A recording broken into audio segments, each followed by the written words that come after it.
Top 10 Best Movies of 2015. Number 10. Ex Machina. Of the dazzling Alicia Vikander, as the artificial intelligence being Ava in Alex Garland's brainy, agile sci-fi nightmare, Reverie Ex Machina, my friend and colleague Richard Corliss wrote, trained as a dancer, Vikander lends Ava a grace and precision of movement that could be human or mechanical, earthly or ethereal.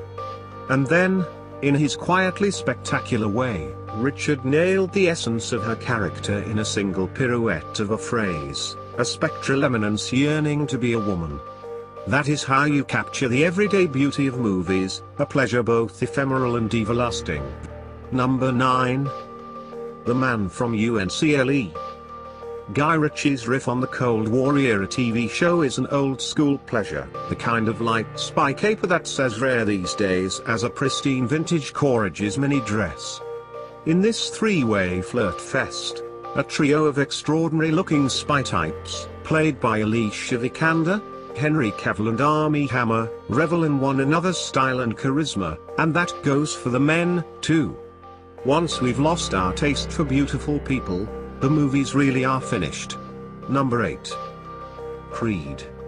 Ryan Coogler's second feature mines the Rocky legend for what seems like the umpteenth time, yet it's both so fresh and so satisfying that it throws down a challenge to every filmmaker who dares to take on a reboot or sequel. Michael B. Jordan stars as fledgling prizefighter Adonis Creed, the illegitimate son of Rocky Balboa's most sensational opponent, Apollo Creed. Sylvester Stallone returns in the role he made famous, only now he's older, doughier, more battered, and even more touching. Creed is unapologetically melodramatic and all the better for it, wearing its heart right on its satin robe. Number 7. Tangerine. Sean Baker shot this exuberant little film on a couple of iPhone 5s, but it packs a VistaVision punch. Kitana Kiki Rodriguez and Maya Taylor give twin knockout performances as best friends, transgender women, and prostitutes Cindy and Alexandra, who look for work and love on the seedier streets of Los Angeles. This is a comedy, laced with rambunctious, exuberantly raggedy dialogue. But it's also one of those movies that takes you to a place beyond comedy. You'll still be laughing but your breath catches a little on the way out. Number 6. Mustang. In Turkish filmmaker Deniz Gamze Ergüven's feature debut, 5 sisters living in a nowhere town by the Black Sea negotiate the rocky territory between sexual desire and the expectations, religious, social, familial, imposed on them. Gorgeously filmed, Mustang weighs a dream vision of girlhood against the much harsher reality of what it means to be a woman in a restrictive culture, but the real key to the movie's power is that Ergüven can also make us laugh. Number 5. Iris. One of the final films completed by exalted documentarian Albert Maysles before he died in March.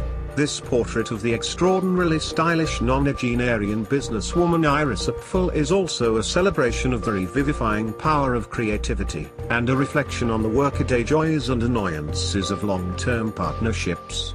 Iris's husband of nearly 70 years, Carl, died not long after the film was completed, at age 100.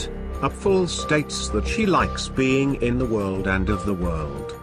This movie lays down the challenge to go forth, boldly, wearing lots of necklaces. Number 4. Clouds of Sils Maria. The clouds in the title of French filmmaker Olivier Assayas's quietly ravishing film refer to a meteorological phenomenon that unfolds, when conditions are just right, along the Maloa Pass in the Swiss Alps. But the movie's really spectacular weather emerges in the half-prickly, half-affectionate interplay between Juliette Binoche, as an anxious, aging actress, and her flaky smart millennial assistant, Kristen Stewart. Tension between the two hangs in the air with a silent crackle, but the bond between them is definitive and majestic, like thunder. Number 3. I'll See You in My Dreams. How do you know when there are no surprises left in life? The surprise is that you don't. In Brett Haley's gentle but potent comedy, veteran actress Blythe Danner plays a 70-ish retired school teacher, long widowed, whose staid life takes a sharp left when two men appear on the scene almost simultaneously. Pool cleaner Martin Starr is the kind of platonic friend you meet only once in a lifetime. Silver Fox Sam Elliott is the love interest you never could have planned for. Number 2. Phoenix.